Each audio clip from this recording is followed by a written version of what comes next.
One of the cars from your wish list is the Mercedes-AMG GLC 43.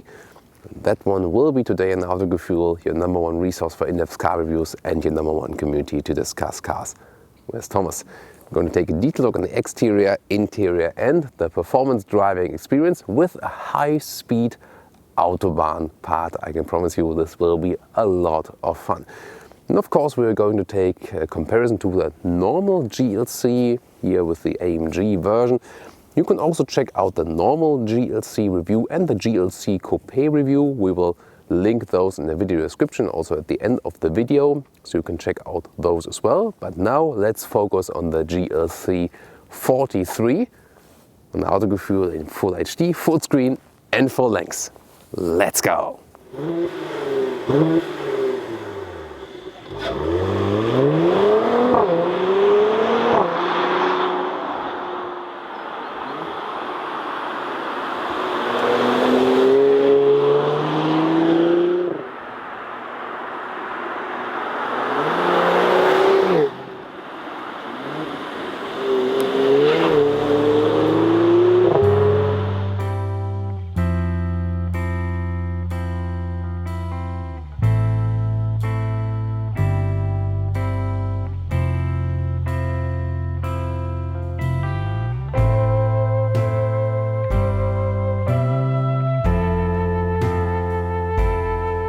The front features my favorite Mercedes grille, and this is the so-called diamond pin grille, and you can especially see it from your position if you're a little bit farther away.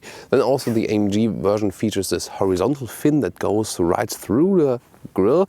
Unfortunately, it's not a 3D Mercedes logo because the sensors are hidden behind that one. However, due to this chrome frame, they have a good imitation of still a 3D logo. And you know, this diamond pin grille looks like a 3D grid, and that's the special effect it has here also in the GLC 43. Also the lower bumper is a little bit stronger with the chrome, and it's a good contrast to this very strong red color. 4.65 m or 15'2" is the total length of this vehicle, a compact SUV and quite in the middle. Yeah, shorter compact SUVs, there are bigger ones. This one here is really in the middle. The GLC 43 comes with 19-inch rims from a standard equipment. This one here 20-inch. Those ones are the optional ones you can go for. You see, with winter tires there's still enough tire left. With summer tires it can be a little bit closed, and so I would rather recommend 19 for comfort, and also they don't damage them that easily. Then a biturbo 4MATIC logo right here.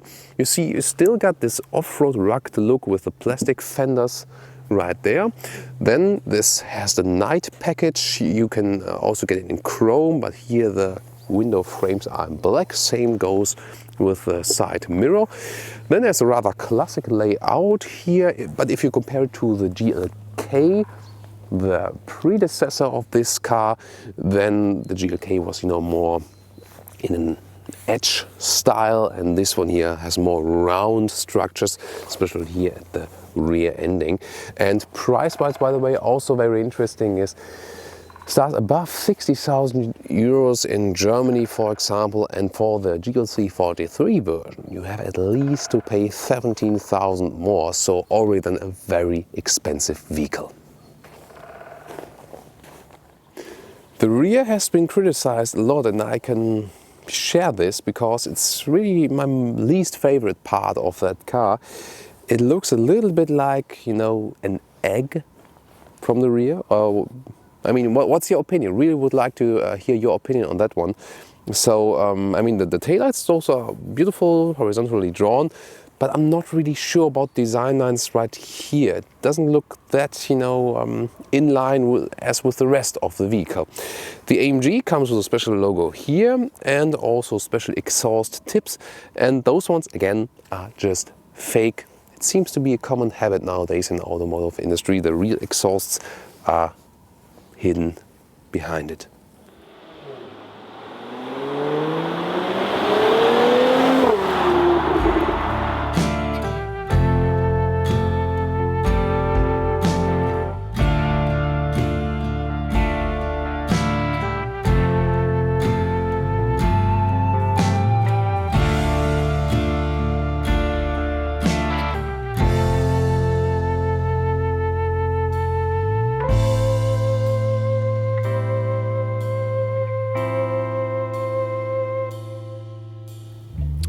This is the car key, pretty standard. I think meanwhile they could invent something new, don't you think so?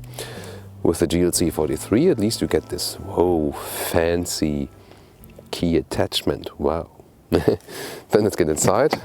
Solid door closing sound, solid handles. Inside of the doors is quite often covered in leather red. Then here we got the aluminum trim. Looks quite fancy, very modern in this brushed style. Always also a nice feature to have the seat controlled right there, but of course you can only control it well when the door is closed. Seat heating would be right here in 3 levels. Galvanized levers here for all the 4 windows. That's the build quality everyone is looking forward to. Also some space for stuff at the inside of the doors.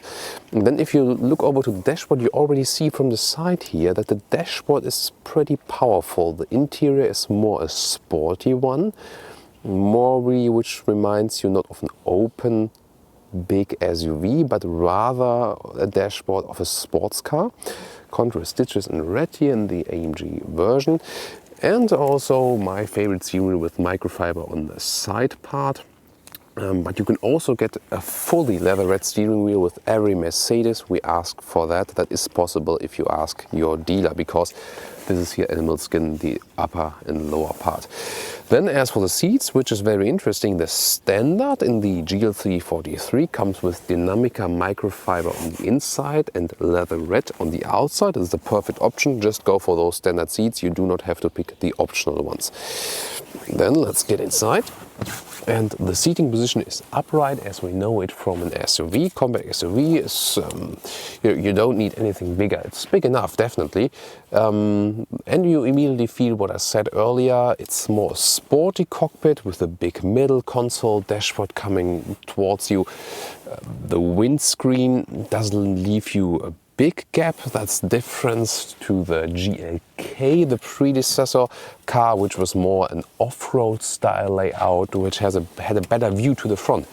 That is worse here, but then again, if you more like a sporty approach, then this one here is rather something for you. The steering wheel can be adjusted electronically in all 4 ways. This is a very comfortable feature for sure. And the seat control, as I said, electronic at the inside of the doors. Usually I leave the door closed when I do that. That is a handier solution, and with memory function here too. And also interesting is that we got this insulation package. So this double layer will give us a very good sound insulation. For example, when we drive 200 kilometers an hour on the motorway later on, you will realize that you will still be able to understand me very well, although driving at such high speeds, due to this special sound insulation package. Interior, first of all, the overview. This reminds us a little bit of Porsche, because they have the design that is everything, is wrapped very closely now. Contrast stitches and a very sporty layout, definitely. You see with this edge here, the aluminum, the brushed one is right there, and everything is either soft plastics or covered with leather red. Then the screen looks a little bit attached, but with the new Mercedes generation, you see it's getting more and more integrated now again, but at the moment still looks a little bit attached, especially with this huge frame here. The vents are definitely the design highlights. Some like them, some don't. They click very nicely, so a great interior build quality. I'm just not sure about this middle console, which is all in this glossy black. It looks good when it's clean and new, but it is prone to scratches. The climate unit is right here, also a very nice integration and solid build quality, well, more than solid for sure. Then also you see a smooth mechanism here to open this middle storage space with adaptive beverage holders, also a 12-volt supply. And you can also put this mobile phone there, for example. Glove box right here, also sliding smoothly, but it doesn't offer too much space, although here in the middle part. And the steering wheel, again, as I said, with the microfiber sides, I really like that one. Also with the metal shifting pedals, so you have a good grip right there, also a good size for the steering wheel. Instruments, what is very interesting, you see there's a checkered flag background the RPM and also the speedometer, then this arrow turning effect, and in the middle one a nice visualization of the car. And this is also the point where you can get some GPS info, or for example also the digital speedometer. Middle armrest, opening right there, magic. You can have USB supplies or also attach those cables, for example here iPhone 5 cable, that is possible. And in the front there's this MMI stack. Yeah, I know it's called MMI at Audi, but it's a good name for it. Multimedia interface here, turning and pressing. This one can also be used as a touchpad and you can scroll it, but I'm not sure if everyone is using it in that way. Here, always go back. Then there's a dynamic shifter for the driving modes. We'll explain you those when we drive the car. And on the right side you can control the volume. Interesting is always this dynamic select in the infotainment system, because you can have vehicle data then for off-road riding, for example. See the turning angles of the tires in the front, for example, or also the leaning angle and so on. Also, I will display that when we drive the car, the engine data. So when you turn up the engine, and also, see it here, power output and so on is being shown. Also, I mean, interesting display for sure. Why not playing around a little bit with it? Other than that, the infotainment system is still, let's say, an old menu style. You don't have an app view or something. You have to go up or down with this MMI stick. It's not the most handy solution. You can learn it a little bit for sure. A phone can be connected via Bluetooth, like this, connect device and then connect it via Bluetooth. And let's check out the GPS, how that one looks like. I mean, the reaction times are okay, it's a good visualization, you'll find your way, and also the how you get to destination is really nice. So okay overall, not the most modern one, but it has all the functions. And still, even it could be a little bit more intuitive from how the menu is being directed. And the optional surround view camera, which is one of the best in the industry. Such a clear display, great resolution. And I wonder, is this a bug that the car is red? Usually it's silver. Is it red because the exterior color is red? I'm not exactly sure, but it is fitting, even though if they didn't really hit the very color the car has. You see here also at the right part I have the normal 360 camera, and also when I'm going backwards I see where I'm steering at. So really a great system, and I can also switch it around a little bit. For example, that I can have a better view even to the rear, to all of the sides. So again, as I said, one of the best there is. So let's get to the rear. And by the way, some important information as for the serial equipment. The infotainment system I've just shown you, called Command, is the highest option, 3,500 euros extra. Ooh. Very expensive, and other solution would be to pay 600 euros extra. You get a smaller screen but still have a GPS. Other solution. And what is good, the collision prevention assist. That one is included. That is the autonomous emergency brake, and good that they include it from the serial equipment. Then what about the package?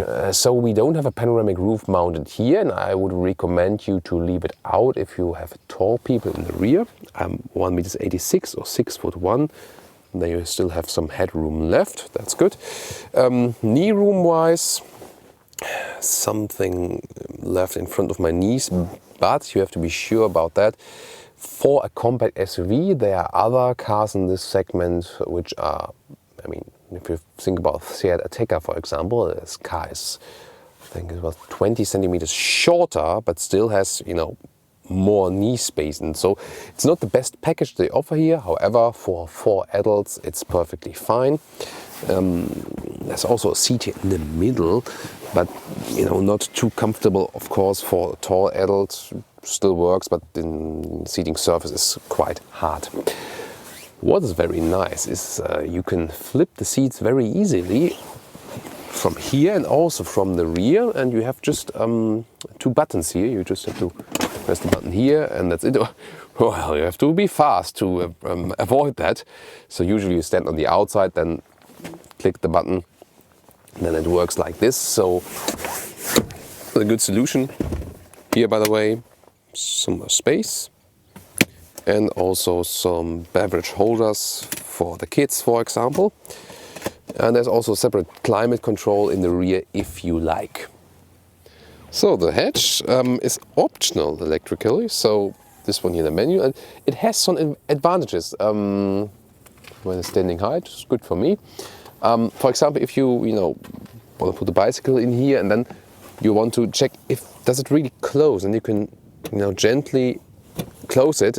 That's an advantage. It's not that well possible with an electric hatch, for example. Then rails on the sides, so everything is properly attached. I like that. And then you also have the possibility to flip the seat from here like this and this. And what a great solution. Of course, it's really powerful. You have to be sure not to squish any children. Then you have an even loading space. 1,600 liters is the maximum capacity. If you compare, for example, a Skoda Kodiaq, that one has 2,000 liters. So there are better ones, but overall, very well usable. Here there's some more space below that. Optionally, you can also get a full replacement tire. And the air suspension shows up right here, as I can also lower the whole compartment here in the rear. Well, at least when the car is on, not at the moment it's not working. But again, that's just a short space. Not sure if that's really that useful then.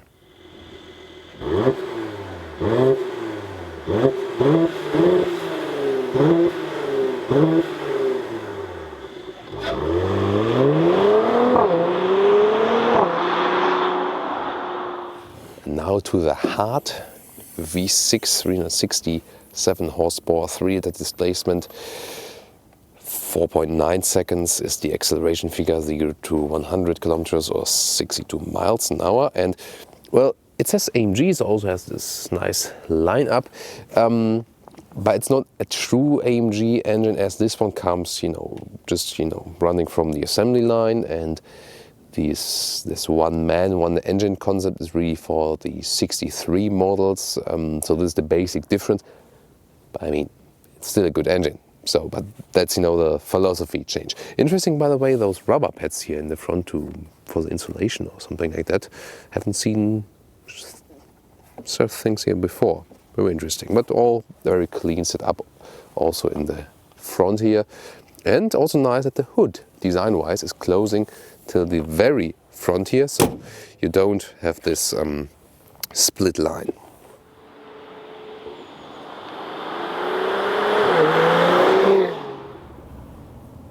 So let's start the driving part, and why not starting this one here in a Sport Plus mode, because this car is about some performance and some sound, and will have...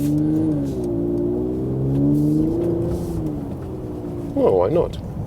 So this is the 43 sound, I would say. It's not too exaggerated. Really refined, low frequency. So I think it's a good compromise between not annoying your neighbors too much and still having something emotional inside the car. Let's go on the motorway for the short trip.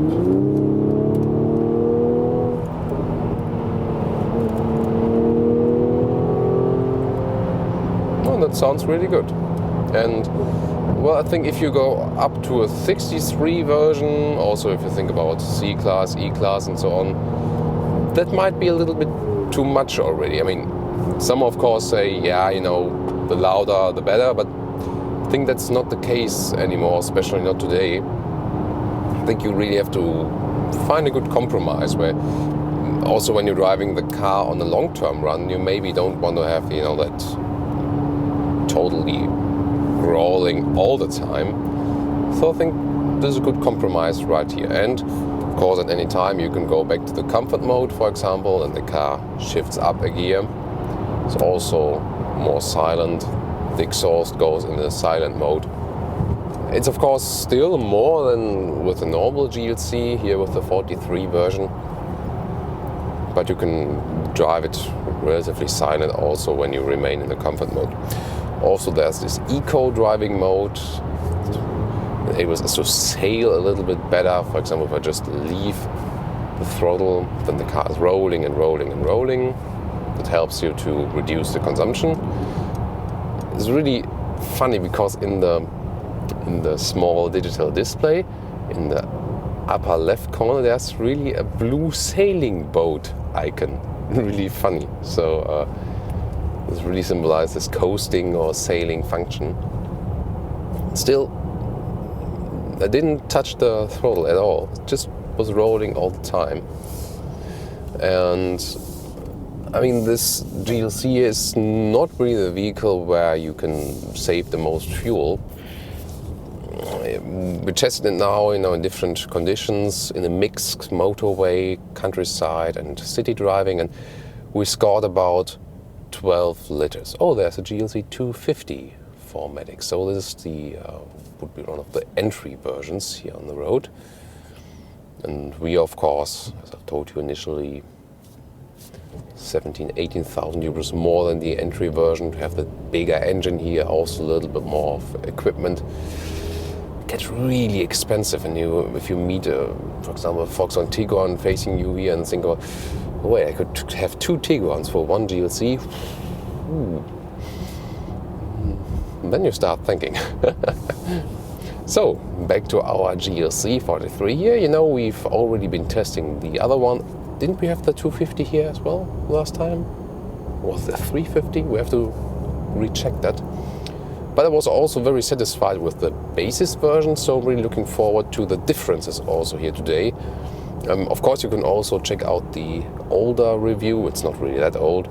Then you can also check out, the lower trim version, or with a little bit weaker engine. Of course, this engine here is way more than enough. We will soon also have a full speed Autobahn part where we can really show you the performance of this vehicle.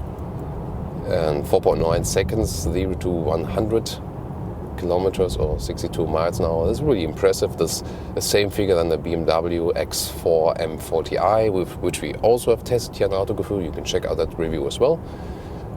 And even a little bit faster than the Porsche Macan GTS, which is at 5.2 seconds. So really impressive. The steering wheel is rather direct, not super direct. Mercedes is more about a very natural steering feeling, so you don't exactly have a go-kart steering feeling. It's really that you need some steering weight still. It's a different philosophy, basically.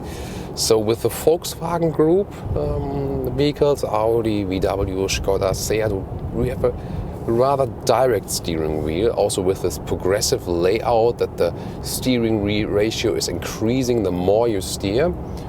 And Mercedes draws usually a little bit back, that you have to steer a little bit more. It's really depending on what you like best. When you're in a normal comfort mode and hammer down the throttle, see, it takes a while if you have this kick down, but then already the sound is a little bit increased, so you don't have to switch through the driving modes all the time.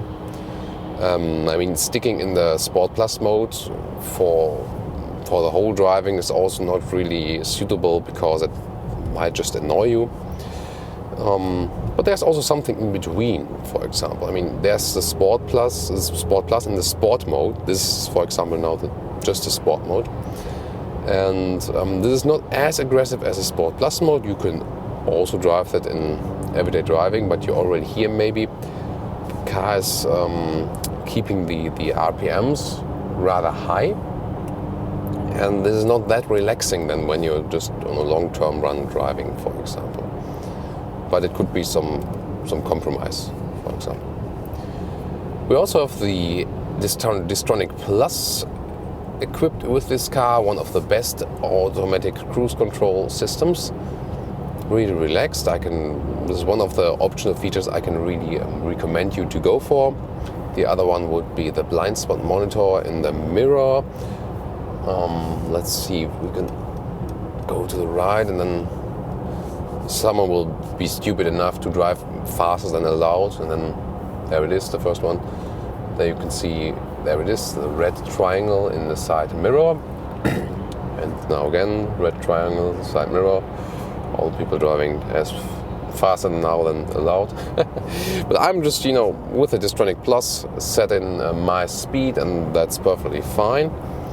And also the distance is always kept to the car in front of us. And this is one of the systems that is really working that flawlessly. I trust it 100%. Now I have to put a little bit shade on my head because I can't really see anymore. Really low sun today, really blinding us.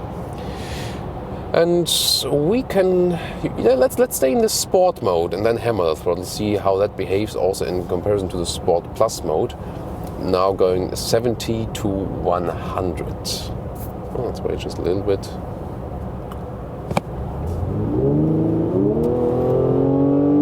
That's it. 105 already. Very harmonic acceleration due to this all-wheel drive. Let's see how the Sport Plus mode behaves then in comparison to that, if we have a better kick down, for example. So there we have 70 to 100 again. That was 105 now. You maybe felt or heard it also, it was kicking in a little bit more aggressive. That's the difference from Sport Plus mode.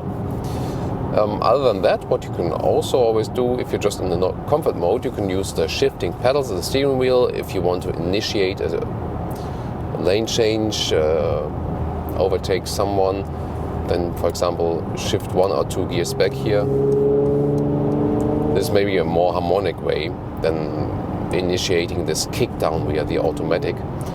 And holding the right upper shift pedal, when you hold it, then you go back to the normal automatic mode again. This vehicle is also equipped with a semi-autonomous mode because optionally we also have it equipped with the lane keeping assist, and this also includes that the lane is really being held like this, you see. So it's not meant to drive fully autonomous, so after a while, already now, it's not like with the new E-Class. There this system holds on longer, but it's again not meant to have the hands off the steering wheel. So we keep the hands on. It's just, you know, a helping mechanism that you can relax a little bit more while driving, and that works pretty well, definitely. So you set the Distronic Plus, and as soon as there's the green symbol for the steering wheel inside the middle display, then you know this lane keeping assistant is active. Again, it's just that you can, you know, don't have to hold on so tight to the steering wheel. Now it is active, and I don't have to focus to keep the lane. The car itself keeps me in the middle one. It's very interesting, definitely. So, overview to the rear is very good, and also because last time I was driving the GLC Coupe, that view to the rear was very limited then. Now it is very good. Also do all of the other sides because the windows are upright. Just that B pillar here, that is quite huge. So that just does block your view. Even more important that you have the blind spot monitor. Can really recommend you to go for that if you go for some options. Probably one of them. I mean, safety features are usually the most important options, of course, because they can not only save yours but also other lives, or at least reduce some accidents. Really feeling very good with the microfiber part here on the steering wheel too. They could have put the rest in the leatherette as well. It would have been possible. But here, good grip in everyday driving, cozy feeling. At the same time, of course, a sporty feeling. And you also grab grip then when you use gloves, for example. So we get off the motorway just for a second, that we can get on again and have the maximum acceleration for you. We'll go into the Sport Plus mode, that we can give you some boost. You can also check out the digital speedometer in the middle here, how that one behaves. And I can promise you this vehicle really has some performance. So we'll go, I think we should manage like 50 to 200, something like that. That should easily be done right here. So let's go to 50 and let's hammer it. Enjoy that.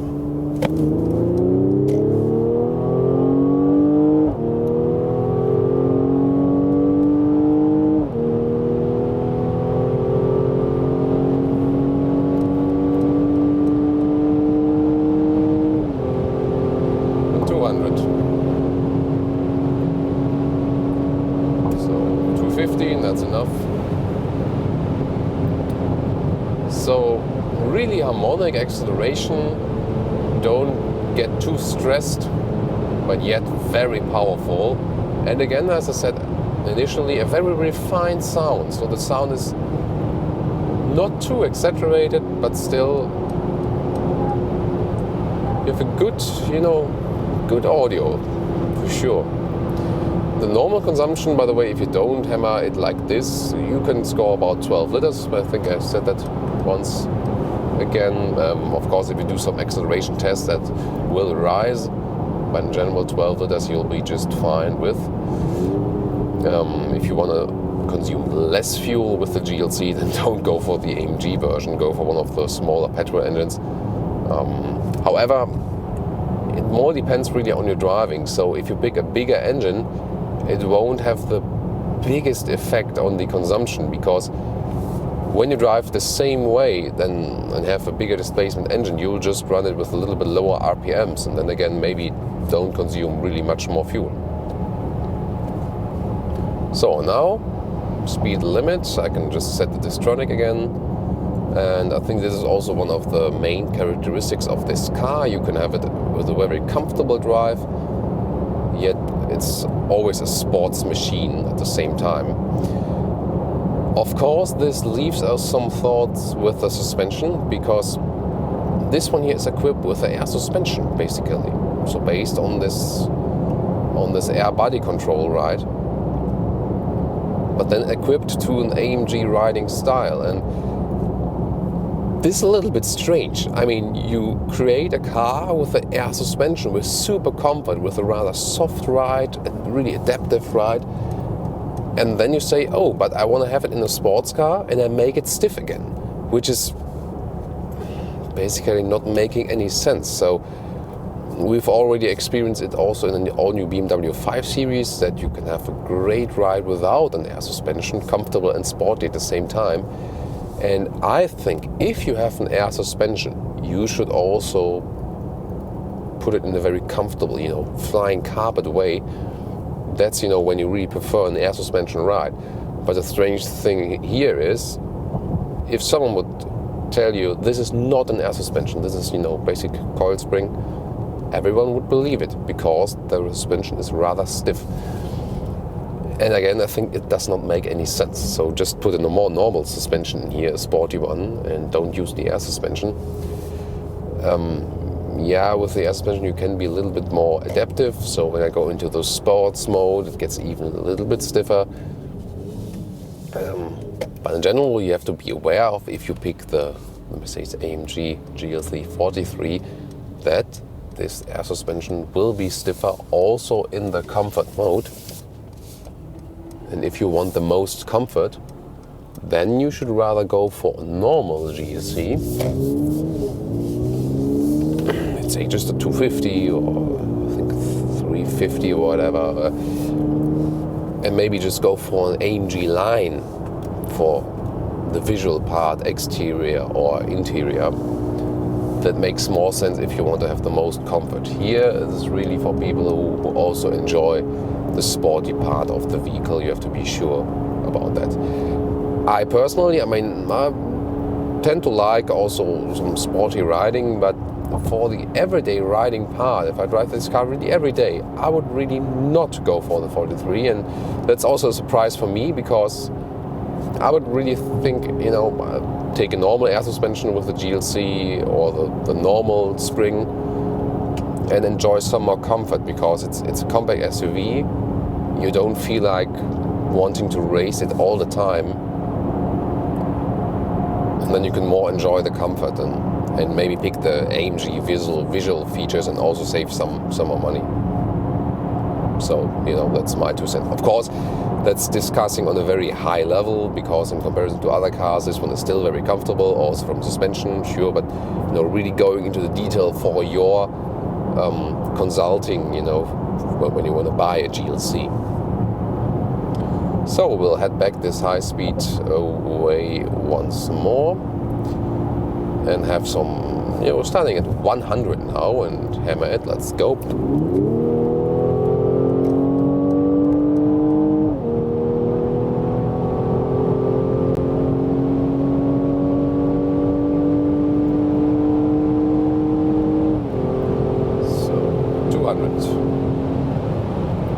So why is this acceleration also so harmonic? It's because of the all-wheel drive, of course, and the standard distribution is 30-70, so 13% in the front, 70 in the rear. Then depending on the situation, it's also adapted a little bit.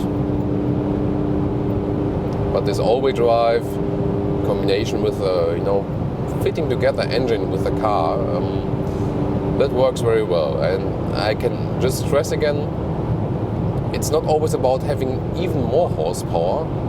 We quite often experienced when we have some cars, best example is really when you have a C or E-Class and have a 43 and a 63 version, that most of the times the 43 versions are more fun to ride because they are a little bit lighter. Those V8 engines, they are heavier definitely. And also, at some point, there's sometimes too much power for a car, that the ride is not that harmonic anymore. So quite often it's really more fitting if you have a little bit less horsepower and it works together better as a whole package. And here definitely, oh, nice sound when we shift down. This engine here, I really like the 43 engines, the 6 cylinders they're built here. It works really very well with the car. You won't need any more power here.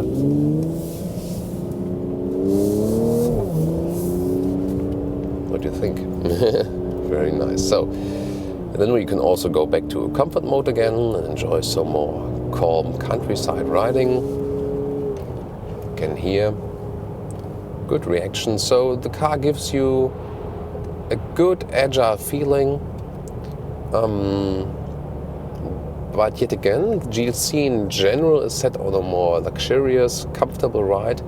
So they are also more agile SUVs. So if you also compare it to, we had the Macan GTS, Porsche Macan GTS, and also the BMW X4 M40i. Well, those three all come quite close in general. Later this year we'll also test the new Audi SQ5. It's often a matter of preference because they're all in the same price region. They're all super expensive. They all have great agile riding features, great comfort features. The question is really, it's hard to say when you say, oh, which one I should really go for. All have some advantages and disadvantages. Here, definitely with the GLC, Mercedes is offering good seat alternatives, as for speaking of the standard equipment for the seat surfaces we talked about earlier, still giving you good comfort, and the assistance systems are really great, camera systems are also great. Which one was more fun to ride? That's a tough question. The BMW X4 was probably the most fun, the most agile ride, I think. But also about the comfort, maybe not the leading one. So, and yeah, the Macan GTS, there I think you felt more, let's say, caged in a little bit in the seats, especially. Here you have the feeling you have a little bit more space in the interior. So out of those three, which one I would pick? Really hard. So you could speak for anyone, but I think overall with the seat surfaces that is offered, also steering wheel options, and the overall impression, think I had the most sporty fun ride with the BMW, but maybe for everyday riding I would still pick this one. Probably also, you know, for the stuff you can fit in the back. It's also a little bit more versatile here, but really hard decision for sure. So, suspension, steering, overview. So Audi, what is this? RSQ3 maybe? Shifting, of course, in general, this 9G automatic transmission is doing a good job. So really subtle when you're at lower speeds, but then you also experience when we're on the Sport Plus mode, you can also really hammer that gears in. So overall, it's a very solid performance. If you like the sporty ride, again, if you want the most comfort, then step back below the AMG version and just get the AMG line for the visual part. You will also be just fine by that. But of course, here you have the choices always with the suspension buttons. You can always just change the suspension, by the way. That's also possible. AMG Ride Control Comfort, Sport Plus, but rather stay in comfort there, because even in the comfort mode, the vehicle is definitely stiff enough.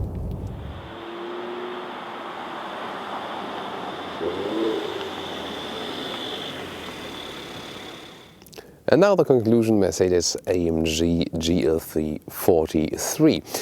For sure a dream SUV, that's definitely clear. I mean, from the exterior, especially in the front with this diamond pin grille, very beautiful, very powerful. I'm not that okay with the rear, that's at least my 2 cents. I think the overall streamlined design is really broken a little bit at the rear. Interior, then again, great design. It's more sporty layout, don't have too much space, not as in a GLK with this off-road layout. Here more a little bit caged in sporty style, but beautiful central layout in the interior and a superb interior build quality. And good that Mercedes is offering a lot of good alternatives also in the higher trim levels to animal skin. The package is okay. They are cars with more space on the inside, but overall with 4 adults you'll be just fine with that car. You don't need a bigger one. Engine performance is really good, harmonic acceleration with this all-wheel drive, and the engine is really fitting to this vehicle. Not too powerful and still definitely powerful enough. Also the sound, a good compromise, really refined sound, but not too exaggerated. I like that. There is a lot of comfort with this car, yes, but if you want the most comfort with the Mercedes GLC, then you should not go for the 43 AMG version. Pick one below that, go for an AMG line for the visual part, and maybe go for standard suspension or go for the maximum comfort, the air suspension, but really use the potential of the air suspension. Making an air suspension just stiffer again for the AMG version, in my opinion, does not make too much sense. However, still a lot of fun to ride this car, and for sure among the best in the compact SUV segment, but also among the highest in price. You have to bear that in mind. Thank you very much for watching Autogefühl with Thomas. Also tune in next time.